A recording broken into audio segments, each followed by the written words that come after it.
Good evening student. आज हम केंद्र सरकार के अगले पार्ट के बारे में बात करते हैं। अपन केंद्र सरकार की व्यवस्थापिका के बारे में पढ़ रहे थे। मैंने व्यवस्थापिका के 3 भाग आपको बताए थे, राष्ट्रपति, लोकसभा और राज्यसभा। यानी तीनों चीज मिलकर संसद का निर्माण करती है। संसद को हम व्यवस्थापिका के नाम से जानते हैं। हम यहाँ राज्यसभा की यानी उच्च सदन की शक्तियों के बारे में पढ़ चुके हैं। आज हम लोकसभा की शक्तियों के बारे में, लोकसभा के अधिकार, लोकसभा के कार्य, इनके बारे में पढ़ेंगे।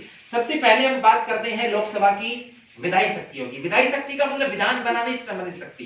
और विधान बनाने की शक्ति की अगर हम बात करें तो कानून का निर्माण या विधान बनाने की शक्ति जो है वो संसद में निहित होती है। और संसद के दोनों पार्ट, लोकसभा और राज्यसभा, साथ में राष्ट्रपति, लोकसभा और राज्यसभा जो है अपने अपने दोनों अलग अलग सदन में अगर किसी भी विधेयक को साधारण बहुमत से या फिर विशेष बहुमत से अगर पारित कर देते हैं तो उसके बाद राष्ट्रपति जब उस पर हस्ताक्षर करता है तो वो विधेयक जो है वो कानून का रूप धारण कर लेता है। तो ये कहने का मतलब किसी भी विधान को निर्मित करने या कानून बनाने की शक्ति जो है वो लोकसभा और राज्यसभा दोनों के अंदर निहित होती है। तो यहाँ लोकसभा और राज्यसभा को दोनों बराबर शक्तियां प्राप्त हैं।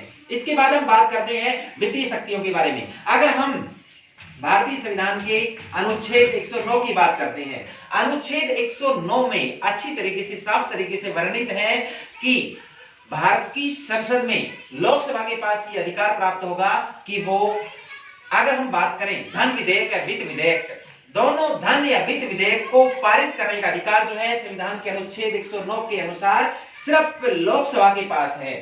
राज्यसभा जो है उसके लिए कुछ सुझाव दे सकती है। उस सुझाव को लोकसभा माने या ना माने ये लोकसभा पर निर्भर करता है। और राज्यसभा के पास मात्र, हम पहले चर्चा कर चुके हैं, इतनी शक्ति प्राप्त है कि वो किसी भी धन विधेयक या वित्त विधेयक को 14 दिन तक अपने पास रोक के रख सकती है। बाकी उसे पारित करने का पूरा अधिकार संविधान के अनुच्छेद 109 के अनुसार किसे है? लोकसभा को। तो इस शक्ति को लोकसभा की वित्तीय शक्ति के अंतर्गत सम्मिलित किया जाता है। आगे हम बात करते हैं कार्यपालिका पर नियंत्रण की शक्ति। देखो, कार्यपालिका अगर हम बात करें, 2 प्रकार की कार्यपालिका है, वास्तविक और नाम मात्र की।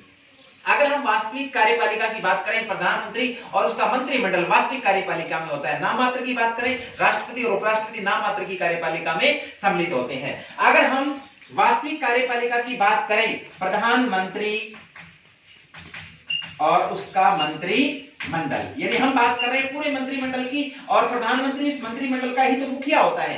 अगर हम मंत्रिमंडल की बात करें तो मंत्रिमंडल जो है वो अपने निर्वाचन के लिए या अपने कार्यों के लिए पूर्ण रूप से किस पे निर्भर करता है? लोकसभा को डिपेंड करता है। जब तक मंत्रिमंडल को लोकसभा में विश्वास प्राप्त है तब तक ही मंत्रिमंडल जो अपने पद पर रह सकता है। जिस दिन लोकसभा में से मंत्रिमंडल का विश्वास खत्म होगा तो लोकसभा जो है उसे पद से मुक्त कर देगी। यानी लोकसभा में विश्वास बने रहने तक ही वास्तविक कार्यपालिका यानी मंत्रिमंडल जो है अपने पद पर रह सकता है। तो इसका मतलब कार्यपालिका पर पूर्ण रूप से नियंत्रण जो है वो किसका होगा? लोकसभा का। यानी लोकसभा के अनुसार इस मंत्रिमंडल को कार्य करना पड़ेगा। लोकसभा के में अगर इसका विश्वास खत्म मंत्रिमंडल का तो मंत्रिमंडल भी खत्म। इसके बाद हम बात करते हैं संविधान में संशोधन करने से संबंधित शक्ति। देखो, हम बात करते हैं संविधान के अनुच्छेद 368 की।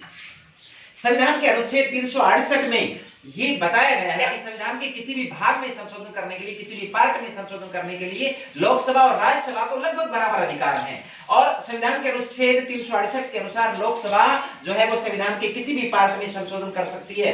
अगर वो संशोधन सामान्य है तो साधारण बहुमत से, संशोधन विशिष्ट है तो 2/3 बहुमत से प्लस आधे राज्यों की विधानसभाओं की स्वीकृति के बाद जो है संविधान का संशोधन जो है वो किया जा सकता है। और इसी संविधान संशोधन की हम शक्ति कहते हैं जो किसके अंदर निहित है? लोकसभा में निहित है। इसके बाद हम बात करते हैं निर्वाचन से संबंधित शक्ति। अगर हम निर्वाचन संबंधित शक्तियों के बारे में बात करते हैं तो निर्वाचन से संबंधित शक्ति जो है वो भी कार्यपालिका इसमें लोकसभा और राज्यसभा दोनों में निहित है। अगर हम संविधान के अनुच्छेद 54 के बारे में बात करते हैं तो संविधान के अनुच्छेद 54 में ये बात स्पष्ट रूप से लिखी हुई है कि लोकसभा और राज्यसभा प्लस सभी राज्यों के विधानमंडल जो हैं, विधानमंडलों के जो निर्वाचित सदस्य हैं वो किसमें भाग लेते हैं? राष्ट्रपति की निर्वाचन प्रक्रिया में भाग लेते हैं। तो ये निर्वाचन से संबंधित अधिकार भी संविधान के अनुच्छेद 54 के अनुसार किसके पास होता है? लोकसभा के पास होता है। इस अधिकार शक्ति को हम लोकसभा का अधिकार और शक्ति के अंतर्गत सम्मिलित करते हैं।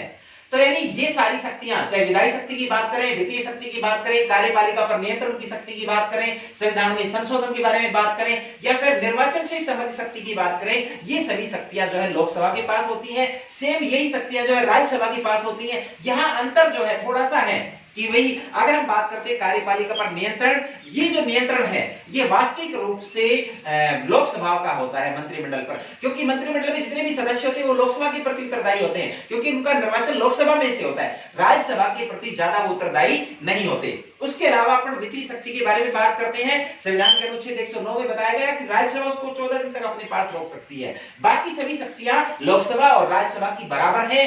हम यहाँ एक विशेष अधिकार के बारे में बात करते हैं।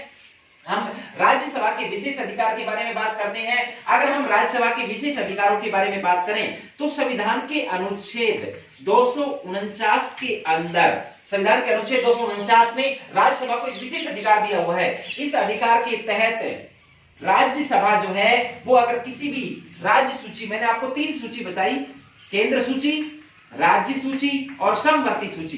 केंद्र सूची पर केंद्र सरकार कानून बनाती है, राज्य सूची पर राज्य सरकार कानून बनाती है, समवर्ती सूची पर केंद्र और राज्य दोनों सरकार कानून बना सकती है। लेकिन अगर किसी भी राज्य सूची के महत्व के विषय को अगर राज्यसभा संविधान के अनुच्छेद 249 के अनुसार अगर केंद्रीय महत्व का घोषित कर देती है तो उस विषय के ऊपर कानून बनाने का अधिकार संसद को मिल जाता है, यानी लोकसभा और राज्यसभा को मिल जाता है। लेकिन संविधान के अनुच्छेद 249 के अनुसार राज्यसभा अपने बहुमत से इस बात को पारित करे कि यह विषय जो है राज्य सूची का ना होकर केंद्र सूची के योग्य का है, तो उसे केंद्र सूची के विषय में सम्मिलित कर दिया जाता है। इसके बाद अपन बात करते हैं एक और शक्ति के बारे में, विशेष अधिकार के बारे में। राज्यसभा के पास है ये भी अनुच्छेद 312 के अनुसार। अगर हम अनुच्छेद 312 की बात करें तो अनुच्छेद 312 में यह बात लिखा हुआ है स्पष्ट रूप से कि अखिल भारतीय स्तर की, अखिल भारतीय सेवाओं का